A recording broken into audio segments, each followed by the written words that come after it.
Is die mega grote kerk in Ierseke nog wel nodig? Het is woensdag 22 januari. Dit is Zeeland Nu. Tegenstanders blijven strijden tegen kerk. Doden gevonden in kanaal in Terneuzen. En 4 jaar cel voor doodrijden motorrijdster. Dag dames en heren. De mega grote kerk die in Ierseke komt, zou helemaal niet meer nodig zijn. Het aantal kerkleden loopt terug, melden bronnen. En de huidige kerk in Ierseke zou daardoor groot genoeg zijn. Tegenstanders van de enorme kerk hebben meer pijlen op hun boog. Want hoewel de Raad van State al oordeelde dat de kerk er mag komen, wordt er toch weer een kort geding gestart. Nu kijken de bewoners van de Steeweg in Ierseke nog uit over de weilanden. Maar straks staat hier een enorme kerk met een toren van tientallen meters hoog. Een beetje vergelijkbaar met die in Waarden, maar dan dus groter. Omwonenden die tegen zijn, durven niet voor de camera. Straks gaat er een steennormer uit. Die lui zijn bloedfanatiek. Op zondagen zullen hier in Ierseke 3 keer per dag honderden auto's af en aanrijden. Voor de kerkdiensten van 9:30, 2 uur 's middags en 6 uur 's avonds. Vanwege die verkeerssituatie willen omwonenden de bouw van de kerk toch tegen proberen te houden. Met een kort geding. De wethouder die heeft verkeersmaatregelen toegezegd en die zijn nog steeds niet genomen. En de omwonenden die hebben er ook geen enkel vertrouwen in dat dat afdoende zal zijn. Kun je dat argument nu nog aanvoeren? Want dat is toch ook al behandeld tijdens de zaak bij de Raad van State? Nee, niet in die mate dat we dat nu niet meer kunnen gebruiken. Opmerkelijk genoeg zijn er inmiddels ook in de gereformeerde gemeente zelf geluiden dat de nieuwe megakerk er niet meer moet komen. Dat zou te maken hebben met het teruglopende ledenaantal, waardoor het huidige kerkgebouw best kan blijven staan. Het ledental neemt al 3 jaar af en je ziet het nu per maand minder worden. Je kan nu al in de kerkbanken gaan liggen tijdens de dienst. Maar als je dat zegt, ben je een afvallige en praten ze niet meer met je. Ook deze reactie van een lid van de gereformeerde gemeente is anoniem, uit angst voor problemen. Gemeenteraadslid Andries Jumelet van de ChristenUnie bevestigt dat binnen de gereformeerde gemeente discussie is over de nieuwe megakerk. De mensen die uiten zich niet zo makkelijk daarover. Dus als je de mensen daarnaar vraagt, dan hebben ze wel een mening. En er zijn natuurlijk zeker leden van de kerk die daar natuurlijk een duidelijke mening over hebben. Maar die willen toch graag anoniem blijven dan. Ja, spreekt u ze? Regelmatig, ja. En wat zeggen ze dan?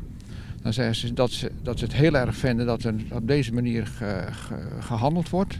Want er is inmiddels ook een probleem met de financiering, meldt een ander kerklid. De bouwkosten zijn door de vertragende rechtszaken volgens hem opgelopen tot zo'n 20 miljoen. De kerk heeft zelf al 16 miljoen bij elkaar, maar er is dus nog een gat van 4 miljoen euro. Laatst werd er een oproep gedaan aan iedereen in de kerk om toch nog extra te geven om die 4 miljoen bij elkaar te krijgen. Als dat niet lukt, moet het geld geleend worden, waardoor de kosten nog hoger uitkomen. Terwijl de kerk krimpt en we het nieuwe gebouw dus glad niet nodig hebben. En als je mijn persoonlijke mening zou vragen, dan zou ik zeggen van wat jammer, wat zonde dat ze zoveel geld gaan uitgeven voor zo'n nieuwe kerk. Terwijl de kerk niet meer groeit, maar eigenlijk krimpt. Want je hoort ook geluiden van dat elk jaar het ledenaantal toch wel afneemt. En ga je dan nu zo'n hele dure nieuwe kerk bouwen? Dat zou toch zonde zijn.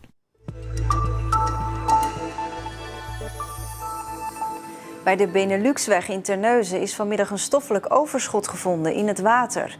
Volgens de politie gaat het om een lichaam dat al langer in het water ligt. Het is aan boord gehaald van een politieboot. Daar is een eerste onderzoek verricht op het lichaam. In een mortuarium wordt het stoffelijk overschot verder onderzocht. Het Hof in Den Bosch heeft een gevangenisstraf van 4 jaar en 3 maanden opgelegd voor het veroorzaken van een dodelijk ongeluk in 2016 bij Noordgouwen. De dader reed met zijn bestelbus 2 mensen op een motor aan. De vrouw overleed, 29 jaar oud. Haar bijrijder raakte zwaar gewond. De straf is lager dan een eerdere uitspraak. Dat komt omdat er geen bewijs is dat de man de aanrijding met opzet heeft veroorzaakt, vindt het Hof. Ondanks dat hij zonder rijbewijs reed en veel te veel had gedronken. De 44-jarige man krijgt ook een rijverbod van 10 jaar. Rondom de Sint-Jacobskerk in Vlissingen waren vandaag opnames voor de film over de Slag om de Schelde. De afgelopen dagen is de buurt rondom de kerk aangepast voor de film. Zo zitten er planken voor de ramen en zijn er zandzakken voor de kerk neergelegd. Zelfs in de oude stadsgedeeltes moet je enorm veel doen om het er als 1944 uit te laten zien. Maar goed, we vonden het toch belangrijk om hier te draaien, omdat je dat ook een beetje verplicht bent aan de plek waar het gebeurd is. In de film die eind dit jaar uitkomt, zullen ook veel Zeeuwse gezichten te zien zijn. We moeten vermoeid zijn en we zijn nu verslagen. Hè. We blazen de aftocht en we hebben allemaal wat extra walletjes gekregen en een beetje poedertjes en we zijn allemaal vies gemaakt. En zwarte handjes en fijn, alles erop en eraan. Dus ja, een beetje sip kijken naar beneden en nou, nu gaan we hier vertrekken. Dus, Minder Zeeuwse kilometers in de Scheldeprijs dit jaar, vergeleken met de afgelopen 2 edities van de Belgische wielerkoers. De start is wel weer in Terneuzen en daar wordt ook een extra ronde gereden.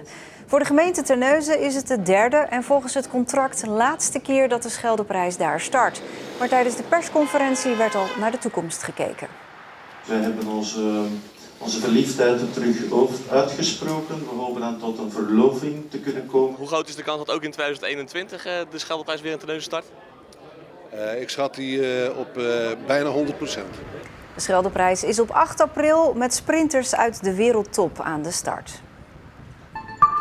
Op bed met de burgemeester. Dat deden 50 kinderen vanmorgen in de bibliotheek in Middelburg tijdens de Nationale Voorleesdagen.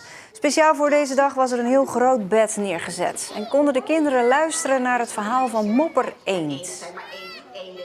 Zullen we samen zoezen? Vroeg Schildpad. En na het voorlezen kregen de kinderen lekker nog een ontbijtje.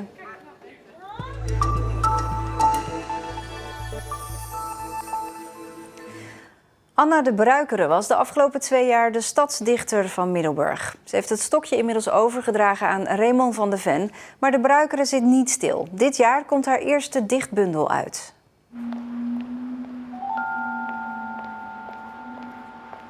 Ik hou erg van melodisch en beeldend schrijven. Dus ik wil een gedicht dat gewoon vloeit en stroomt en taal die van zichzelf doorloopt. Ja, en dan met verrassende beelden. Dat je ineens naar iets gaat kijken en dat het er anders uitziet in dat gedicht dan dat je het ooit hebt gezien.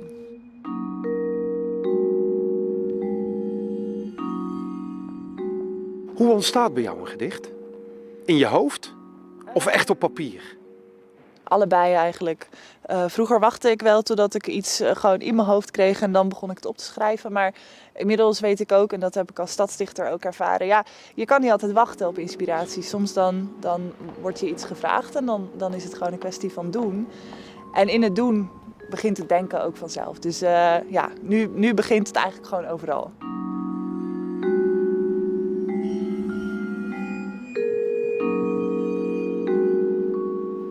Je bent 2 jaar stadsdichter geweest, in 2018 en 2019, van de stad Middelburg.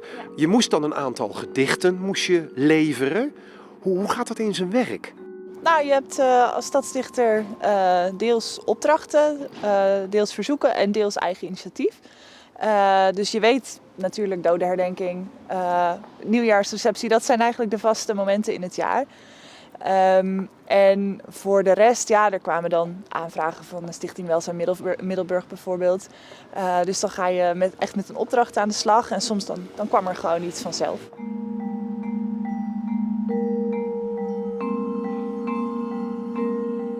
Was het ook je grote doorbraak? Heeft het je bekendheid gegeven? Nou ja, zeker in Middelburg wel. En omstreken. En ja, komend jaar komt ook mijn debuutbundel uit. En ik denk dat dat ook wel was gebeurd als ik geen stadsdichter was geweest. Maar ja, het is ook een kwestie van je werk naar buiten brengen. En dat is precies ook waar het stadsdichterschap mee heeft geholpen. Ja.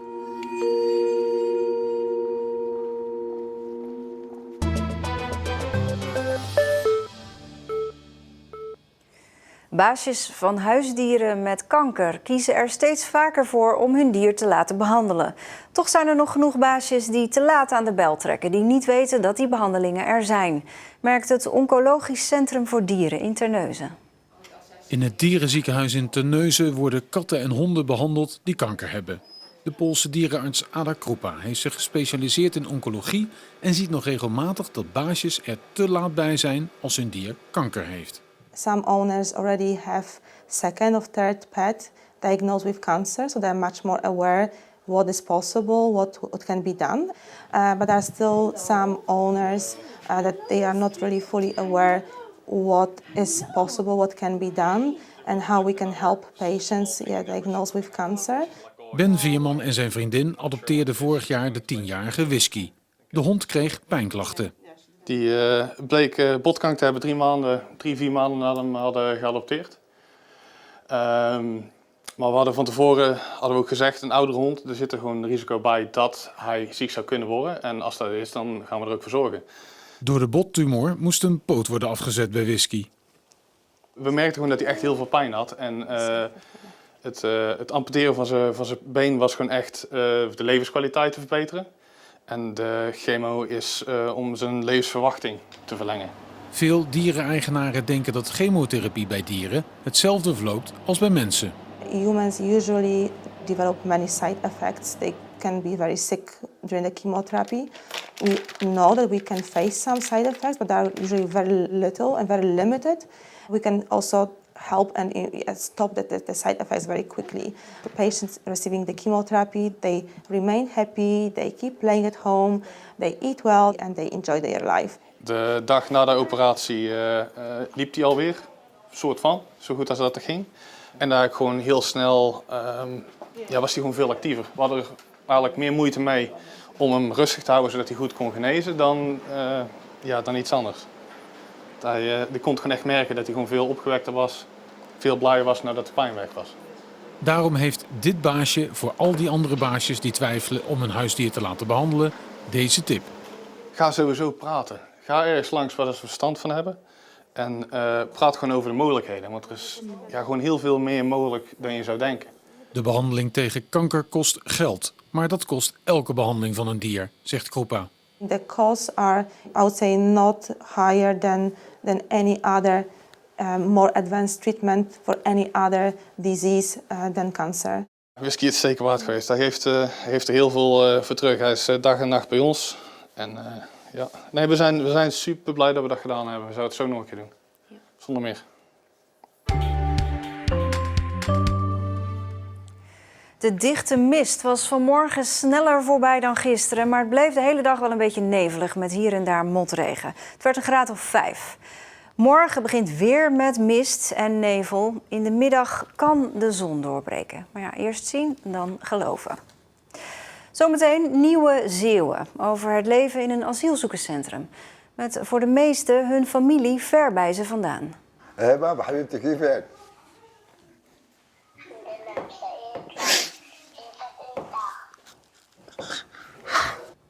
Ja, dat zie je nu hier bij Omroep Zeeland. Meer weten over het nieuws? Ga dan naar onze website of app of volg ons op social media. Je vindt ons op Instagram, Twitter en Facebook. Een hele fijne avond.